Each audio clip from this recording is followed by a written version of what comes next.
الاسلام جمعیت والوں کے ماتھے گاہے جھومر انصار الاسلام جمعیت والوں کے ماتھے گاہے جھومر انصار الاسلام جرأت کا اور غیرت کا ہے حیدر انصار الاسلام بسم اللہ الرحمن الرحیم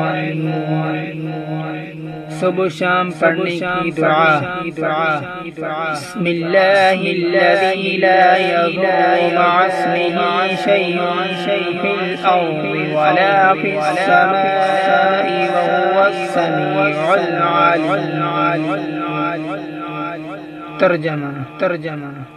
شروع کرتا ہوں میں اللہ کے نام کے ساتھ کہ جس کے نام کے ساتھ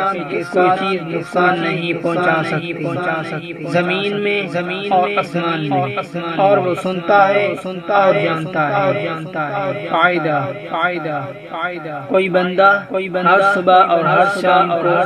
یہ کلمات 3 بار پڑھ لیا کرے اس دن اسے کوئی چیز نقصان نہیں پہنچا سکتی وما توفیقی الا باللہ العلی العظیم غیرت کا ہے حیدر انصار الاسلام جمعیت والوں کے ماتھے گاہے جھومر انصار الاسلام جمعیت والوں کے ماتھے گاہے جھومر انصار الاسلام جرأت کا اور غیرت کا ہے حیدر انصار الاسلام